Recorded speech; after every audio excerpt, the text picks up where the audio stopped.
Hello everyone, welcome back with a new topic indicator diagram. So students इस chapter की मैंने एक class already upload कर दी है. चैप्टर चल रहा था थर्मोडायनेमिक्स जिसका एक और इम्पोर्टेंट ग्राफिकल पोर्शन आज हम कवर करेंगे. सो इंडिकेटर डायग्राम का मैंने लास्ट टाइम एक छोटा सा क्वेश्चन आपके लिए सेल्फ स्टडी के लिए छोड़ा था. First of all what is indicator diagram? Indicator diagram is the graph और graphical variation between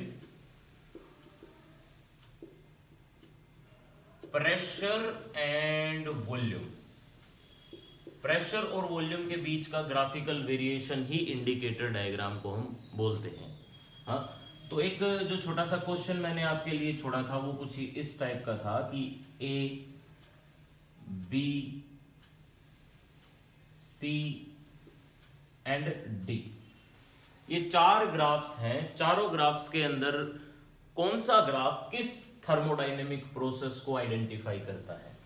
basically thermodynamic processes वो प्रोसेसेस होती हैं जिसमें हम किसी भी स्टेट वेरिएबल में चेंज डील करते हैं. And we have to study 4 basic thermodynamic processes in which one is isothermal process, other one is adiabatic process, and isochoric process, and last one is isobaric process. So we have to detect that which one of this graph describe these thermodynamic processes. Isothermal, adiabatic, isochoric, isobaric चारों processes के बारे में last class में हम basic introduction ले चुके हैं. Iso means same, thermal means temperature in which temperature is constant. This is called isothermal. In which heat is constant.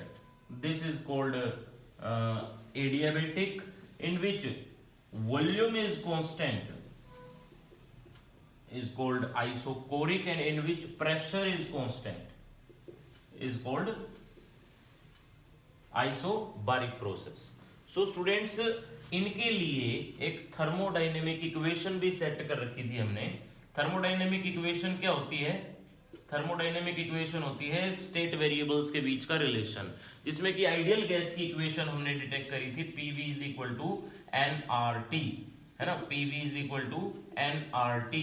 And ये इक्वेशन इन चारों प्रोसेसेस के लिए एक अलग अलग स्टेटमेंट देके जाएगी आपको. जैसे कि फर्स्ट प्रोसेस आइसोथर्मल है. आइसोथर्मल में टेम्परेचर कांस्टेंट है. It means T constant. T constant N and R. N for 1 mole of substance, this is constant. R is a gas constant, so that's why overall term P into V is constant. Second thing, adiabatic process. adiabatic process के लिए भी थोड़ी सी similar term है. PV to the power gamma is equal to constant, where gamma is equal to the ratio of two principal specific heat, molar specific heat at constant pressure divided by molar specific heat at constant volume. इसका एक छोटा सा derivation है, वो derivation भी मैं अपनी classes के अंदर कवर करूंगा. Next isochoric. आइसोकोरिक में प्रेशर कांस्टेंट है, N and R already are constant, then V by T is equal to constant, or we can say that V is directly proportional to T. Huh? Pressure is constant, N and R itself are constant, then volume is directly proportional to temperature. Third equation, fourth equation is isobaric. Sorry, this is for isobaric process. Isochoric के अंदर क्या है? Volume constant है ना, then pressure divided by temperature is equal to constant. Chemistry के अंदर हम इसको इस टाइप से पढ़ते थे, Boyle's law, Charles law, Gay Lussac law.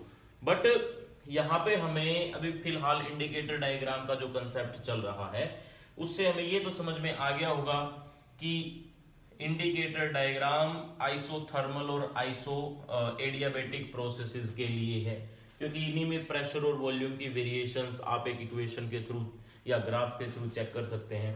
But हम इस डायग्राम के अंदर, इस ग्राफ के अंदर इन चारों प्रोसेसेस को कैसे डिटेक्ट करें? For example this a graph describe pressure, constant pressure हाँ, बिकॉज वॉल्यूम कितना ही बढ़ता रहे, वॉल्यूम कितना ही बढ़ता रहे, प्रेशर की वैल्यू ना तो अप जा रही ना इसके डाउन जा रही, it means pressure is constant. Pressure constant है तो can I say this graph is for isobaric process. Again this and this two graphs are represent inverse relation. देखो डायरेक्टली प्रोपोर्शनल का ग्राफ इस टाइप का होता है, इनवर्सली प्रोपोर्शनल का graph ऐसा होता है, जैसे जैसे ये बढ़ेगा वैसे वैसे ये डिक्रीज होता रहेगा। हाँ, so these both graph represent inverse relation of P and V, and inverse relation of P and V is a part of isothermal as well as adiabatic. So first of all हमें ये identify करना पड़ेगा कि which one of this process is isothermal and which one is adiabatic. So how can we identify? Let me clear one thing. If this is constant, then P is equal to constant divided by volume. Then if we remove this constant, we can say directly that P is inversely proportional to V. हाँ, अरे अगर constant है तो उसकी value तो बदल नहीं रही, बट वॉल्यूम जैसे जैसे बदलेगा प्रेशर की वैल्यू किस टाइप से बदलेगी, इनवर्स रिलेशन में। Now again for adiabatic process this is V to the power gamma.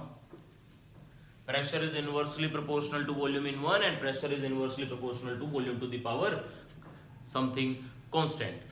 Means if volume will increase by 1 unit, then pressure is decreased by equivalent amount in isothermal, but pressure is decreased something rapid situation in adiabatic process. Now from both B and C, देखो pressure यहां से यहां गया, this is the decrease in pressure by slight amount, but in graph C the decrease in pressure is very large amount, so that's why the graph C is of adiabatic process and graph B is for isothermal process. Now again D, graph D देखो volume यहाँ पे एक fix volume है, pressure बढ़ता गया बढ़ता गया बढ़ता गया, बट वॉल्यूम ना आगे गई ना पीछे गई।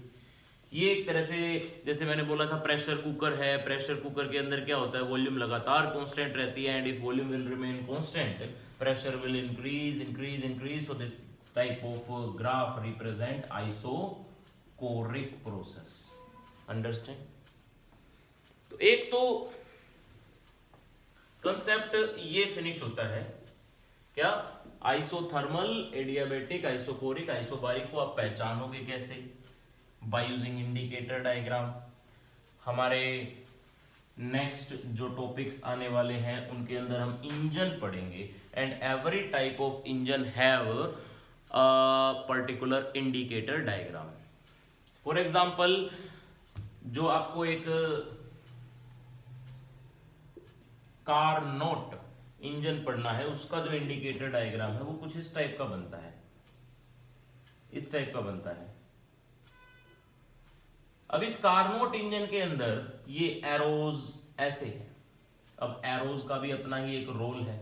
एरोज का क्या रोल है, एरो देखो इस टाइप से आप समझेंगे कि अगर एरो आपका small volume to large volume की तरफ जा रहा है, then this graph is for expansion, and if volume is if arrow is directed from large volume to small volume, then this graph is for compression. ये simple सी बात है। देखो अगर वॉल्यूम छोटी वॉल्यूम से बड़ी वॉल्यूम की तरफ आप जा रहे हो, then the gas is expand, and if volume is decreases, then the gas is compressed. सो इन दोनों ग्राफ्स के थ्रू ये जो हमारा इंडिकेटर डायग्राम है कारनोट इंजन का, इसको भी हम इस टाइप से समझ सकते हैं कि isothermal expansion, isothermal compression, adiabatic expansion, adiabatic compression कौन सा है।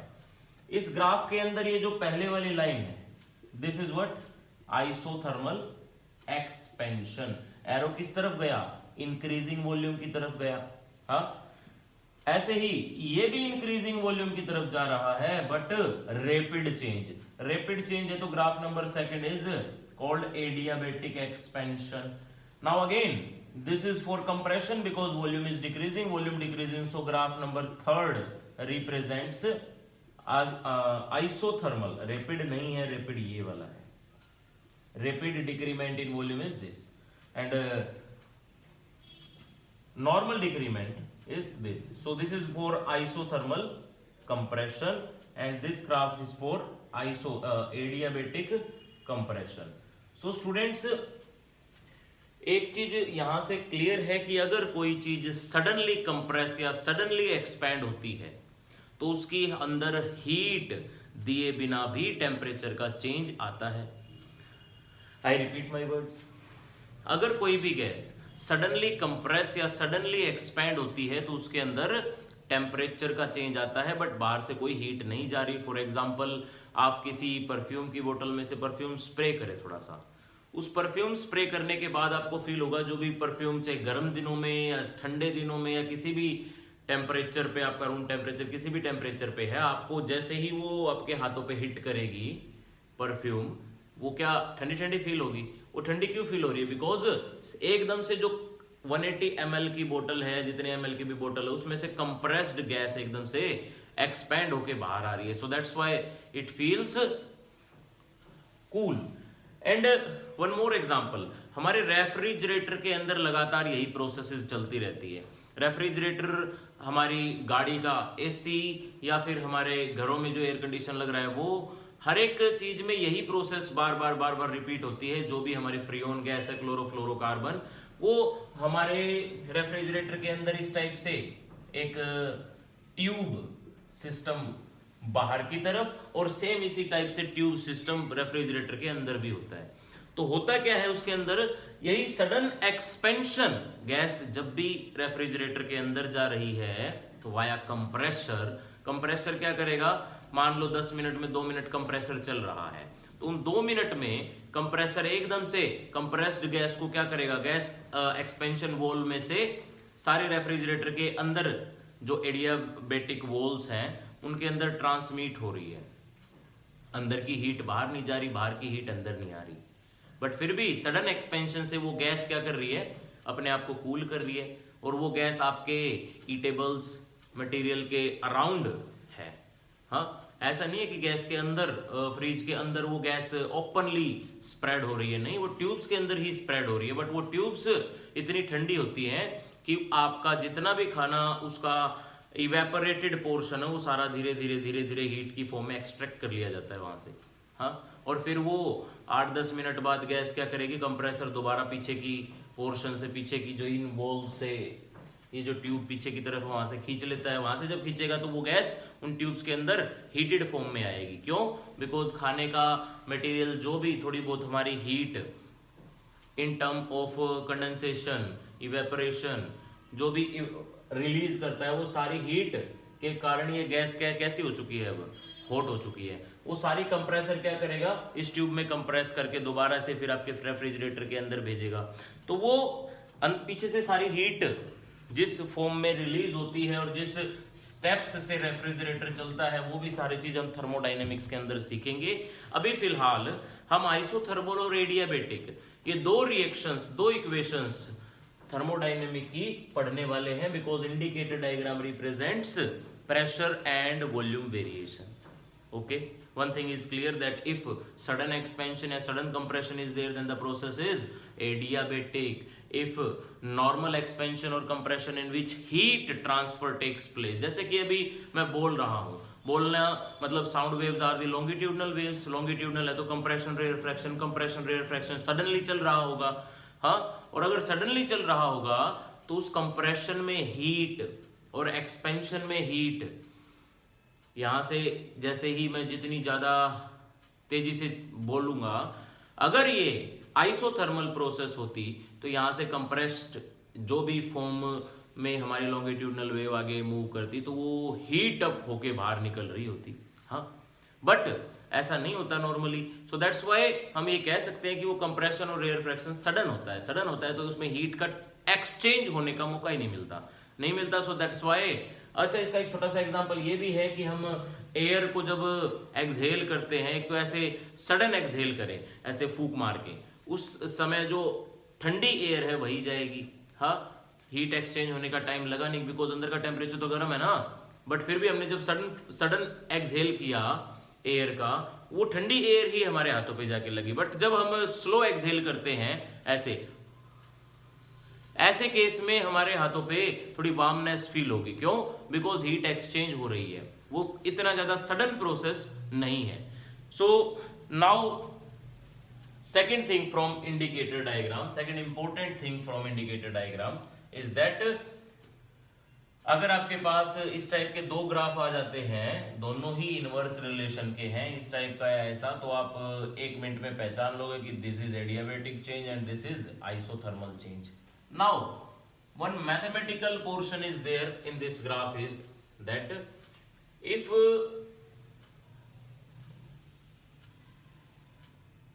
अगर हमने किसी एक पर्टिकुलर इस कर्व्ड पाथ का कोई एक पर्टिकुलर प्रेशर पे थोड़ी सी ऑब्जर्वेशन लेनी चाहिए, ये वॉल्यूम में चेंज आया मान लो dV, this pressure is P, then area of this strip is area of small strip is length into breadth. What is P into change in volume? P into dV signifies for। देखो work done क्या होता है? Work done होता है force dot displacement. Work done हुआ है, इसका क्या प्रूफ है? अगर कोई भी गैस एक्सपैंड या कंप्रेस कर रही है तो ऑब्वियसली वर्क डन हुआ है, हाँ, बिकॉज डिस्प्लेसमेंट तो आई है ना। तो फोर्स किस टर्म में लग रहा है? प्रेशर के टर्म्स में लग रहा है। So pressure into area, force को चेंज किया हमने प्रेशर के टर्म्स में। Now area into displacement is what? Volume. So this formula is for work done, and this is the small work done by this small change in volume. And if we have to find overall work done, then we have to calculate overall area under PV graph। क्या? Initial volume से final volume तक अगर आप overall work done निकालना चाहते हैं, then you have to integrate this term। And if we integrate this term, then we have a point here that area under PV graph, area under PV graph gives work done। अब इस work done निकालने का भी एक छोटा सा आपको sign convention याद रखना पड़ेगा। साइन कन्वेंशन क्या है? साइन कन्वेंशन ये है, यहां से दो छोटे छोटे पॉइंट्स आपको हाईलाइट करने हैं। First point is that if work done, या हम कहें कि if area is in clockwise direction, जैसे कि क्लॉकवाइज क्या होता है? क्लॉकवाइज कैसे हम आइडेंटिफाई करें? Clockwise direction, then work done is positive. अब ये क्लॉकवाइज का क्या मतलब है? यहाँ पे क्लॉकवाइज ये मतलब है, ये देखो यहाँ पे आपने ये कंप्लीट एरिया कवर करना है और एरो की ये डायरेक्शन है, एरिया अंडर ग्राफ कवर करना है। सो ये यहां से यहां ये वाला एरिया कवर करना है। ये कौन सी डायरेक्शन चल रही है? क्लॉकवाइज डायरेक्शन चल रही है।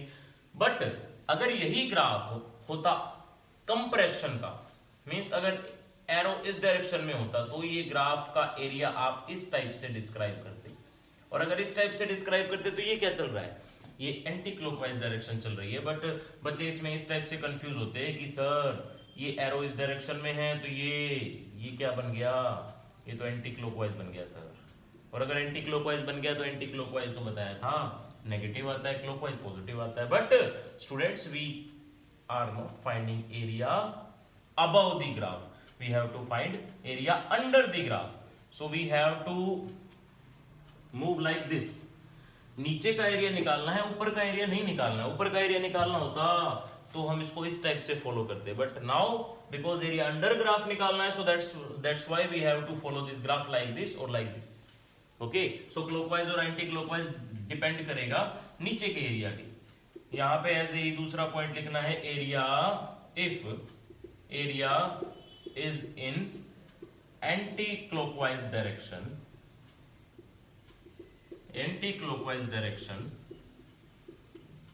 then work done is taken as negative.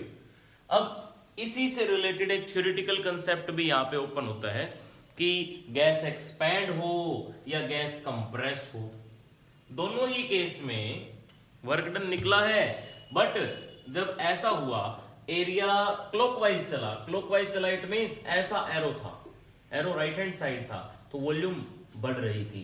Means इसको हम ऐसे भी लिख सकते हैं ना कि expansion gives positive work, and इसको हम ऐसे भी लिख सकते हैं ना कि कंप्रेशन गिव्स नेगेटिव वर्क।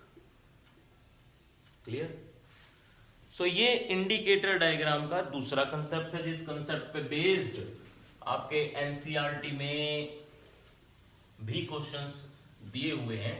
किस टाइप के क्वेश्चन हैं, और एनसीईआरटी में क्वेश्चन जो दिए हुए हैं अलोंग विद देम हमारा फर्स्ट लॉ ऑफ थर्मोडायनेमिक्स जो कहता है, उसके अंदर भी इसका एक यूज है। वहां पे भी फर्स्ट लॉ में वर्क डन आपको निकालना पड़ेगा, बट वो कंप्रेशन और एक्सपेंशन की टर्म्स में होगा, सो दैट्स व्हाई वहां पे भी इसका आपको एक छोटा सा यूज दिखेगा। नाउ एनसीईआरटी के जो बेसिक क्वेश्चंस हैं उनको फॉलो करते हैं। देखो दो क्वेश्चन दे रहा हूं, दोनों क्वेश्चन से आई थिंक क्लियर होगा। स्टेटमेंट एग्जैक्टली सेम ना भी मिले, but meaning you have to follow. पहला ग्राफ ये कहता है कि एक गैस है जो ये जो प्रेशर है मान लो 100 पास्कल, यहां से गई 300 पास्कल तक, ये 10 मीटर क्यूब का वॉल्यूम है, और यहां पे गई 50 मीटर क्यूब के वॉल्यूम तक। इस टाइप से ये एरो डिस्क्राइब कर रखे हैं, नेमिंग में कर रहा हूं MNO, ठीक है। इस टाइप से एरो डिस्क्राइब्ड है, और ऐसे ही ये है ABCD, इसमें एरो इस टाइप से है, मीन्स ये ओवरऑल एंटी क्लॉकवाइज है, ये क्लॉकवाइज डायरेक्शन है। यहाँ पे मान लो प्रेशर है 10 पास्कल, यहाँ पे प्रेशर है 40 पास्कल, यहाँ पे वॉल्यूम है 2 मीटर क्यूब, यहाँ तक वॉल्यूम पहुंच गई 5 मीटर क्यूब। ये इंडिकेटर डायग्राम के दो क्वेश्चंस हैं, जिन दो क्वेश्चन से आई थिंक इंडिकेटर डायग्राम का मैथमेटिकल पोर्शन भी आप कवर कर लोगे। सो फर्स्ट क्वेश्चन एक बार करके देखते हैं। आपको निकालना इस टाइप से पड़ेगा, find the work done under graph MN, find the work done under graph NO, find the work done under OM, and find the work done under complete cycle. ये इस टाइप से आपको वर्क डन निकालने को बोलेगा। जब आप MN के अंडर वर्क डन निकालोगे, इट मींस ये निकालना है आपको, work done by the graph MN। ये कंप्लीट जितना शेडेड पार्ट है ये सारा निकालना है आपको। ये सारा निकालने के लिए आपके पास एक तो आसान सा डायरेक्ट फॉर्मूला है, एरिया ऑफ ट्रेपेजियम लगा दो, क्योंकि ये ट्रेपेजियम टाइप बन रहा है। एरिया ऑफ ट्रेपेजियम नहीं लगाना हो तो ट्राइंगल प्लस रेक्टेंगल भी कर सकते हो आप, ठीक है। दोनों से ही इसका एरिया निकलेगा, एंड पॉजिटिव होगा या नेगेटिव होगा वो कैसे बताएं। देखो एरो ऐसे जा रहा है, तो आपको ये इस टाइप से कवर करना पड़ेगा, इस टाइप से फॉलो करना पड़ेगा, और अगर इस टाइप से फॉलो करोगे तो ये कैसा बन रहा है, क्लॉकवाइज बन रहा है, सो दिस इज पॉजिटिव। हाँ, क्लॉकवाइज एरिया पॉजिटिव। कैसे निकाले, एरिया ऑफ ट्रेपेजियम क्या होता है, half into sum of parallel side. इस साइड की लेंथ कितनी 100 पास्कल, प्लस इस साइड की लेंथ कितनी 300 pascal, into perpendicular distance between them. ये 10 था, ये 50 था, 50 minus 10 is 40। So this is the answer. क्या है, 4 2 जा 8 and 3 zeros joule, positive answer. So next question NO। देखो ये एक सिंगल स्ट्रेट लाइन है, जिसमें एक तरह से हम ये कह सकते हैं कि आइसोकोरिक प्रोसेस है। आइसोकोरिक मींस वॉल्यूम फिक्स, और अगर वॉल्यूम फिक्स तो हमारा वर्क डन क्या होता है, P del V, change in volume. Change in volume है ही नहीं, वॉल्यूम तो कांस्टेंट है, और अगर चेंज इन वॉल्यूम नहीं है so we can say that work done is zero. Now third thing, third graph is this is the area under this rectangular part, और अगर rectangular part का एरिया निकालना है तो again we have to follow the arrow को follow करोगे तो आप ये कैसा दिखेगा, ये दिखेगा एंटी क्लॉकवाइज। एंटी क्लॉकवाइज कैसा होता है, नेगेटिव होता है। नेगेटिव होता है तो हम कैसे निकालें इसको, अरे सिंपल लेंथ इनटू ब्रेथ करो, length is 100 into breadth is 40, so this is 4000 joule with a negative sign. Now overall complete cycle का वर्क डन निकालना है तो एक तरीका ये भी है कि इसका सारा एडिशन कर दोगे, एडिशन करोगे तो क्या मिलेगा 4000 जूल, या फिर दूसरा तरीका ये भी है कि इस ट्राइंगल का एरिया निकाल लो। ओनली ट्राइंगल का एरिया निकालोगे, ये कैसा चल रहा है, क्लॉकवाइज चल रहा है, क्लॉकवाइज चल रहा है तो आप इसको पॉजिटिव लिख लेना। पॉजिटिव लिखोगे तो half into base into height, half into base, base कितना है 40 इंटू हाइट कितनी है 300 minus 100, this is 200 is 100 and we have 4000 joule. Again our answer will be positive because the area is in clockwise direction. Now second thing, अब ये again इस type से अगर question पूछे, work done from A to B, work done from B to C, work done from C to D, and work done from D to A, and work done over complete cycle. ये अगर इस type के आपको यहाँ पे भी 5 question पूछ लेता है तो कैसे करेंगे इसको भी देखो, खुद से एक बार ट्राई करके देखो। ट्राई करने के बाद आपको ऐसा ऐसा मिल रहा है, ए बी के अंडर एरिया निकालना है तो ये देखो एरो हेड इस डायरेक्शन में पॉइंट कर रहा है तो आप ये कैसा इसको फॉलो करोगे, क्लॉकवाइज फॉलो करोगे, क्लॉकवाइज करोगे तो इट इज पॉजिटिव। पॉजिटिव है तो देखो ये लेंथ कितनी है 2 से 5, 3 into breadth is 10, so it is 30 joule with a positive sign. BC is isocoric process, so this have work done 0. C to D इस डायरेक्शन में जा रहे हो तो आपको अब की बार ये वाला एरिया कंप्लीट निकालना है। ये निकालना है तो कैसे निकालें, ये देखो पहले तो एरो फॉलो करके देखा करो, ये कैसा बन रहा है एंटी क्लॉकवाइज नेगेटिव लिख दो। नेगेटिव लिखने के बाद length is again 3, breadth is now 40, 120 joule with a negative sign. Work done over a complete cycle, either we have to add these terms. Negative कितना आएगा 120 minus 30 minus 120 कितना आ रहा है 90 जूल, या फिर लेंथ इंटू ब्रेथ डायरेक्ट कर ले इसको। एंटी क्लॉकवाइज चल रहा है, इसका इसका एरिया निकालना है ना आपको, ये एरिया कंप्लीट साइकिल में तो लेंथ इंटू ब्रेथ डायरेक्टली करेंगे तो नेगेटिव तो आएगा बिकॉज एंटी क्लॉकवाइज चल रहा है। Length is what 40 minus 10 30 and breadth is what 3, it is again 90 joule. Okay, this is all about indicator diagram. Next class में हम अगेन एक ऐसा ही ब्यूटीफुल सा टॉपिक लेके आएंगे। इस क्लास से रिलेटेड डाउट अगर कोई भी है तो कमेंट सेक्शन में डाल के आप डाउट क्लियर कर सकते हैं। Anyway, enjoy your day. Thank you for your precious time.